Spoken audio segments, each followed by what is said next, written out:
ডেন্ড্ৰাফ আছে আৰু hair fall আছে তো সেই টাইমত এই কনচেনট্ৰেটটো কাম দিয়ে বুজি পাইছা ৰাজা হয় স্যাৰ তো সেই কনচেনট্ৰেটটো তেতিয়া কি কাম কৰে তেতিয়া সেই ক্ৰীমৰ লগত আমি মিক্স কৰি তেতিয়া স্কাল্পত কাম কৰে কনচেনট্ৰেট অলৱেজ ক'ত ইউজ কৰিম স্কাল্পত ক'ত ইউজ কৰিম কনচেনট্ৰেট একেবাৰে চোৱা চব কোম্পানী দিয়ে লৰিয়েল হওক স্বাস্থ্য হওক বা যি হওক চব লৰিয়েল মেট্ৰিক্স স্বাস্থ্য বেলা আছে চবতে স্বাস্থ্য হওক যি হওক চবতে কি আছে হেয়াৰ স্পা ক্ৰীম আছে আৰু কনচেনট্ৰেট দিয়া আছে যোনটো আমি এম্পুলছ কওঁ ভাইল চাবা ইমান সৰু এটা থাকে পূৰণ দেখা পাইছা কৰিছা বহুতে কিন্তু বহুতে স্কিপ কৰি দিয়ে নৰ্মেল কি কৰে সিহঁতে এই স্পা ক্ৰীম লগাই দিলে হৈ গ'ল মাছাজ দিলোঁ স্কিপ দিলোঁ হৈ গ'ল নাই তেনেকুৱা নহয় তেনেকুৱা নহয় কনচাৰ্ণটো চাব লাগিব ক্লাইণ্টৰ কি কনচাৰ্ণ দিছে আহিলা আৰু কনচাল্ট কৰিলা ডায়েগন'জ কৰিলা দেন আমি কি কৰিছোঁ তেতিয়া আমি ষ্টাৰ্ট কৰিলোঁ কামটো তৰিকাটো এনেকুৱাই হ'ব লাগে হেয়াৰ স্পাটো কৰিব আহে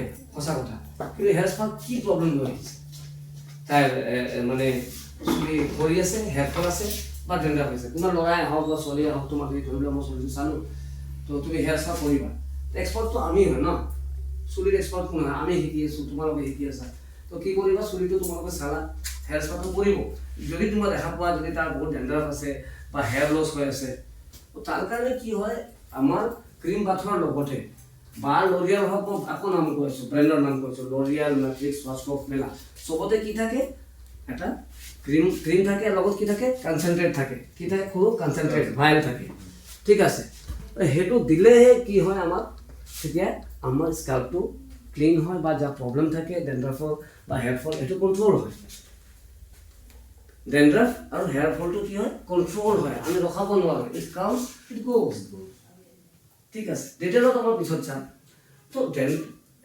হেয়াৰ স্পা বুলি ক'লে কি বুজি পাওঁ detox Nourish and distress detox চাফা হৈ গ'ল নাৰিছো হৈ গ'ল বিকজ এটা ক্ৰীম এণ্ড আমি কি কৰোঁ অলপ মাছাজ দিলোঁ ষ্টিমিং দিলোঁ তো কি হয় ডিষ্ট্ৰেছ হৈ যায় ডিষ্ট্ৰেছ অলপ ষ্টে হৈ যায় তো এইটো আমি বুজি পাবলগীয়া বহুত আমাৰ দেখা পাওঁ যে এম্পুলছ কনচেনট্ৰেটটো স্কিপ কৰি দিয়ে বাট চব স্পা ক্ৰীমৰ লগত তোমাৰ এম্পুলছবিলাক থাকে কনচেনট্ৰেটবিলাক থাকে সেইটো আমি কিয় ইউজ কৰিব লাগে এণ্টি ডেন্ড্ৰাফ আৰু হেয়াৰ ফল ঠিক আছে এইটো এটা পইণ্ট হ'ল এইটো আমি পইণ্টটো এইটো কৰি দিওঁ তাৰপিছত আমি ডিটেইলছত দিম এতিয়া বহুতৰ কি হয় স্মুথনিং ষ্ট্ৰেইটনিং ৰিবন্ডিঙত কনফিউজ হৈ যায় মানে আমাৰ আৰ্টিষ্টবিলাক কনফিউজ হৈ যায় তো ক্লাইণ্টবিলাকতো আৰু কনফিউজ হ'ব ক্লাইণ্টবিলাক কি কয় নাই ষ্ট্ৰেইটনিং নকৰোঁ মই স্মুথনিং কৰিম নাই মই ৰিবন্ডিং কৰিম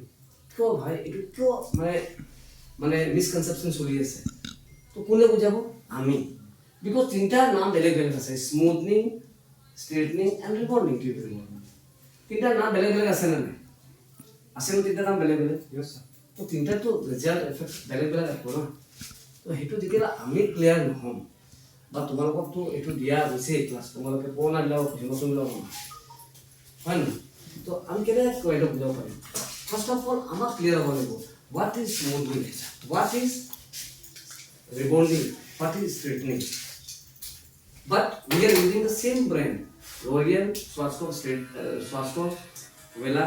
But এটা ক্ৰীমে দি আমি তাতে ৰেজিষ্টেন্স আছে এক্সট্ৰা ৰেজিষ্টেন্স আছে মানে নৰ্মেল আছে আৰু এটা ষ্ট্ৰং আছে ক্ৰীমটোতো সেইটোৱে ইউজ কৰিছোঁ সেইটোৱে দি আমি কি কৰিম straightening smoothening and rebonding but the procedure is different এইটো মনত ৰাখিবা এইটো আমি যদি মনত নাৰাখোঁ তেতিয়া ক্লাইণ্টটো বুজাব নোৱাৰে ক্লাইণ্ট একো নাজানে কোনোবা যদি কৰিছে স্মুথনিং ভাল হয় স্মুথনিং কৰিছে কোনোবা যদি কৰিছে ষ্ট্ৰেইটনিং কৰিবা তো কোনোবা এটা কয় ৰিবন্ডিং কৰিম তাৰ মানে মিছকনচেপশ্যন এটা চলি আছে সেই বস্তুটো আমি বুজাব লাগিব কি ৰিবন্ডিং হয় কি টেকনিক হয় ৰিবন্ডিং কোনটো চুলিত কৰোঁ ৰিবন্ডিং ৰাইট এইটো ক্লাছ পাইছা তোমালোকে এইটো কোনে কোনে পাইছে ৰিবন্ডিং ষ্ট্ৰেইটনিং এণ্ড স্মুথনিং ক্লাছবোৰ কোনো বাকী আছে সেইটো আমি অলপ ডিটেইলছত বুজাম what is smoothening straightening and rebonding procedure চব তিনিটাৰে বেলেগ বেলেগ আছে কিন্তু মিছকনচেপশ্যন আছে এতিয়াও ক্লাইণ্টৰ মাজত পাইছোঁ হা স্মুথনিঙত পাইছোঁ স্মুথনিং কি ভাব ষ্ট্ৰেইটনিং কি ভাব আৰু ৰিবন্ডিং কি ভাব ক্ৰীমটো দেখোন এটা ব্ৰেণ্ডৰ ইউজ কৰিছে এটা বা নৰ্মেল আছে বা ষ্ট্ৰং আছে সেইটো দিয়ে স্পৰ্টিং কৰি আছ, সেইটো দিয়ে ষ্ট্ৰেটনিং কৰি আছ, সেইটো দিয়ে তই ৰিবন্ডিং কৰি আছ। কিন্তু প্ৰচিডিউৰ অলপ বেলেগ আছে, চুলিৰ টেক্সচাৰো বেলেগ হ'ব লাগিব, হয় নহয়? সেইকাৰণে তোৰ বাইল আৰু ষ্ট্ৰং ওলাইছে, এইটো ক্লিয়াৰ হ'ল। এইটো মই ডিটেইলছত আহি আছোঁ, ঠিক আছে? দিছ ইজ জাষ্ট হাইলাইট কৰি আছোঁ। এতিয়া আৰু এটা প্ৰব্লেম এটা আহিব নহয়, কেৰাটিন, বটক্স, নেনোপ্লাস্টিয়া ল এটা ফাঁচি গ'ল। এতিয়া ষ্ট্ৰেটনিং, স্মুথনিং, ৰিবন্ডিং কি হ'ব? বন্ধ, এইটোতো নহ'ব, হয় নহয়? তো আমি এতিয়া বটক্স, কেৰাটিন, নেনোপ্লাস্টিয়াও আমি পটককৈ আমি বুজি লওঁ, ঠিক আছে? নেনোপ্লাস্টিয়াও আমি বুজি লওঁ কি কেৰাটিন ঠিক আছে, বটক্স, নেনোপ্লাস্টিয়া তিনিটাৰ ভিতৰত কি ডিফাৰেঞ্চ আছে না? ইয়াতে তিনিটা লিখিছোঁ আৰু স্মুথনিং, ষ্ট্ৰেটনিং, ৰিবন্ডিং। অলপ বুজি পাইছে এইটো? তাৰপিছত হেয়াৰ স্পাটো বুজালোঁ, হয় নহয়? কেনেকৈ প্ৰপাৰ কৰিব লাগে, ঠিক আছে? এতিয়া আমি যদি কওঁ বটক্স কৰে কি? মানুহ কয় বটক্স কৰিম, কেৰাটিন নকৰোঁ।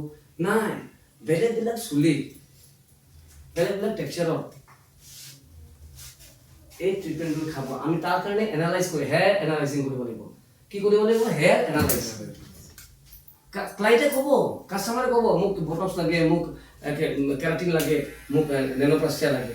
বাট কোনোবা টেক্সচাৰ চেঞ্জ কৰিব আহিছে, না কোনোবা জাষ্ট শ্বৰ্টনিং কৰিব আহিছে, না চুলিটো জাষ্ট ৰিলেক্স কৰিব আহিছে, না ফ্ৰিজিটো ঠিক কৰিব আহিছে। We have to understand. That's why hair analyzing is very much important. As I told you earlier, that consultation is very much important. And hair analyzing to বহুত কম important. যে ই কি কৰিব আহিছে, তাক ষ্ট্ৰেটো লুক লাগিব, চেঞ্জ কৰিব লাগিব। টেক্সচাৰ চেঞ্জ মানে কাৰ্লি আছিলে চিধা হৈ গ'ল, তাক ক'ত টেক্সচাৰ চেঞ্জ। কিন্তু ইয়াতো ট্ৰিটমেণ্ট আছে যোনটো আমি কেৰাটিন, বটক্স, নেনোপ্লাস্টিয়া তাতে টেক্সচাৰ চেঞ্জ কৰোঁ, ইহঁত চেঞ্জ কৰিব। আমাৰ কিছুমান আছে নেনোপ্লাস্টিয়া, এতিয়া কিয় চেঞ্জ কৰিব? ইয়াতে কিছুমান ইনগ্ৰিডিয়েণ্টছ আছে, সেইটো কাৰণে আমাৰ চেঞ্জ হয়, হয় নহয়? ইয়াতে যেনেকুৱা অৰ্গেনিক হয়, বাট এমাইনো এচিড আছে, ট্ৰিটমেণ্ট হয়, নেনো টেকনলজি আছে। তো কি কৰে এইটো আমাৰ কি কৰে, ভালকৈ পেনিট্ৰেট কৰে, ডিপ পেনিট্ৰেট কৰে, প্ৰটেক্ট লেয়াৰত আমাক পেনিট্ৰেট কৰে, তাতে যায়, তাতে যোৱাৰ পিছত ৰিপেয়াৰিং হৈ যায়, ঠিক আছে? তাৰপিছত কি হয়, আমাৰ ইণ্টাৰনেল বনছবিলাক কি হয়, তাতে কাম কৰে, ষ্ট্ৰেট কৰি দিয়ে। তো আমাক নেনোপ্লাস্টিয়া চাফা কৰিলে ষ্ট্ৰেট লুক এটা আহে। তাতে কিয় ষ্ট্ৰেট লুক আহিছে? বিকজ কি হৈ আছে, এইটো প্ৰটেক্ট লেয়াৰত বেয়া কৰি আছে, বাট ৰিপেয়াৰো কৰি আছে, চাইনো কৰি আছে, ঠিক আছে? ষ্ট্ৰেটো দি আছে নেনোপ্লাস্টিয়া, বিকজ অফ টেকনলজি আছে। ঠিক তেনেকুৱা কেৰাটিন কি কৰে? এইটো চিলেণ্ট চিষ্টেম আছে, চিল কৰি দিয়ে, ওপৰৰ লেয়াৰটো চিল কৰে। ইটছ লাইক এ লেমিনেট কৰিছে, কিন্তু তাতে ইমান এটা টেক্সচাৰ চেঞ্জ নহ'ব। যিহেতু আমি আইৰণ মাৰা যায়, কিন্তু তাতে তেনেকুৱা নাই। কি কৰে? এইটো টেক্সচাৰটো চেঞ্জ কৰে, আৰু এটা কি কৰে চোৱা, চিলেণ্ট বা কোৰ্চ আউটাৰ কিউটিকেল কি কৰে? কি কৰে? সেইটো ৰিলেক্স কৰি দিয়ে। ৱেববিলাক আছে, তাক জাষ্ট ৰিলেক্স কৰে। কি কৰে? আনমেনেজেবলৰ পৰা মেনেজেবল কৰি দিয়ে। কোনোবা কাৰ্লি হেয়াৰ লৈ আহিছে, তাক মানে ইমান টেক্সচাৰ চেঞ্জ কৰিব নালাগে, তাক জাষ্ট ৰিলেক্স লাগে, মেনেজেবল লাগে, হয়। তেনেহ'লে কি কৰিম? সেই চুলিটো আমি চাম, এনালাইজ কৰিম, আৰু ক্লাইণ্টক যদি টেক্সচাৰ চেঞ্জ কৰিব নালাগে, তেনেহ'লে আমি কি কৰিম? কেৰাটিন কৰিম, বিকজ তাক মেনেজেবল লাগে, ফিনিছ লাগে, জাষ্ট মেনেজেবল লাগে। I want to manage my hair frizz-free and damage-free লাগে, বাট then you do the keratin, হয় না? এটা বটক্সৰ ডিপ কণ্ডিশ্যনিং হ'ল, ৰিষ্ট'ৰ কৰে মইশ্চাৰ আনি দিয়ে, হয় না? আৰু চফনেট এণ্ড চাইন কৰি দিয়ে। এতিয়া চব ট্ৰিটমেণ্টবোৰ কি হয়, 3 to 3 months যায়, এটা ডিপেণ্ড কৰে হোম কেয়াৰৰ ওপৰত, ঠিক আছে? কিন্তু আমাক এটা ভিতৰৰ পৰা ডিটেইলছত পঢ়িব লাগিব, বিকজ আমি যদি ভালকৈ ডিটেইলছত নপঢ়োঁ, নুবুজোঁ, ঠিক আছে? এইটোতো জাষ্ট মই এটা লিখি দিছোঁ, এইটো মানে জাষ্ট এটা হাইলাইট এটা কৰি লিখি দিছোঁ এটা, ঠিক আছে?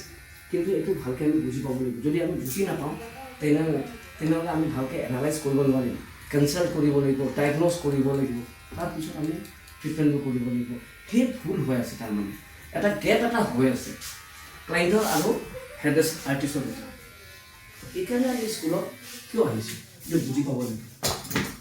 তো তোমালোকৰ এইটো ক্লাছ বাকী আছে, এইটো ক্লাছটো তোমালোকৰ ধৰি লোৱা, তোমালোকৰ পুৰণা আহি গ'লা বিজুল, ৰাজা আৰু ইনামুল। কোনে ষ্ট্ৰেটনিঙৰ ক্লাছ পাইছে? কালাৰটো পাইছা ন?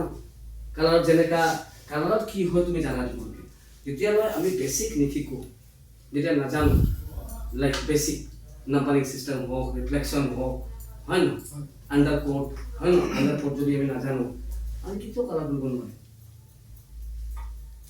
হয় নহয়। চ' এইটো বহুত ইম্পৰ্টেণ্ট হয় এইবিলাক জানাটো, অলপ ডিটেইলছত জানাটো বহুত দৰকাৰ হয়। চ' এইকাৰণে থিয়ৰী এণ্ড হেণ্ডছ অন প্ৰেক্টিকেলটো ইম্পৰ্টেণ্ট আছেই, বাট থিয়ৰীটো আমি নাজানিলে আজিকালি কেমিকেল এনেকুৱা আছে আমি বুজাব নোৱাৰিম কি ট্ৰেণ্ডিঙত আছে। এটা মোবাইল ধৰিলোঁ, এটা মোবাইল আছে ন, তোমাৰ মোবাইল ইউজ কৰিছে, মোবাইলে কি বিচাৰে, এভৰি মান্থ কি বিচাৰে, জাষ্ট মই কৈছোঁ এভৰি মান্থ কি বিচাৰে, yes update and up to date, তেতিয়া আপগ্ৰেডেশ্যন হ'ব। চেম লাইক আমি এনেকৈ আমি ট্ৰেণ্ডৰ লগত আপগ্ৰেড হ'ব লাগিব। You have to focus on social media, কি ট্ৰেণ্ডত আছে, and self grooming and hygiene নিজকো কৰিব লাগিব, নিজে থাকিব। তুমি হেয়াৰ ষ্টাইলিছ, তুমি নিজৰ চেল্ফ গ্ৰুমিং নাই, হাইজিন নাই, বেলেগক কি কৰিবা, এইটো এটা ইম্পেক্ট পৰে, হয় নহয়। তো এইবিলাক বহুত দৰকাৰ আছে, খালি কাম কৰিলে নহয়তো, নিজে তোমাৰ চেল্ফ গ্ৰুমিং নাই, হাইজিন নাই, বেলেগক কি কৰিবা, এটা ইউনিফৰ্ম নাই। ধৰি লোৱা কথা ক'ব এটা, মানে আই এম টকিং এবাউট চেলন যদি আমি আছোঁ, এটা ইউনিফৰ্ম হ'ব লাগে, এটা চেল্ফ গ্ৰুমিং হ'ব লাগে, হাইজিন হ'ব লাগে, হয় নহয়।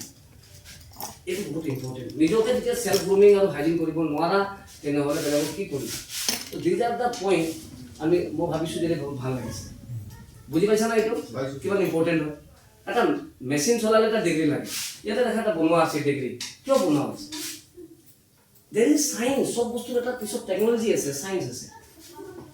তুমি এটা মেচিন ধৰি আছা, এনেকা মেচিন এটা ধৰি আছা, এনেকৈ ধৰিলে 0 ডিগ্ৰী, অলপ উঠাই দিলা 45 হৈ গ'ল, এইটো 90 হৈ গ'ল, তো তাতেও মানে চেঞ্জ হ'ব। যদি 0 ডিগ্ৰীত নাকাটো, আমি 1 to চাবা, মানে মই যদি 0 ডিগ্ৰীত নাকাটো তেনেহ'লে ভালকৈ চাফা নাকাটে।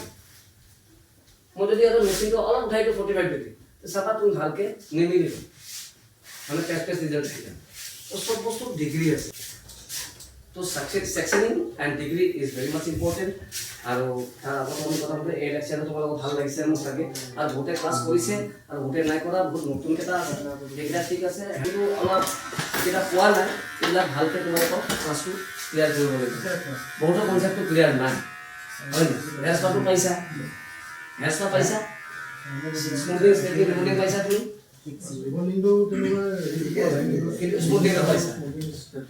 স্মুথিং ষ্ট্ৰেইটনিং পাইছা, ঠিক আছে, তোমালোক পাইছা, ঠিক আছে।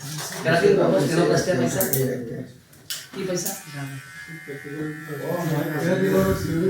থিয়ৰী পাইছা আৰু প্ৰেক্টিকেল কৰিছা, ভেৰি গুড, দ্যাটছ গ্ৰেট। ৰাজা তুমি পাইছা, হয় ছাৰ। ঠিক আছে।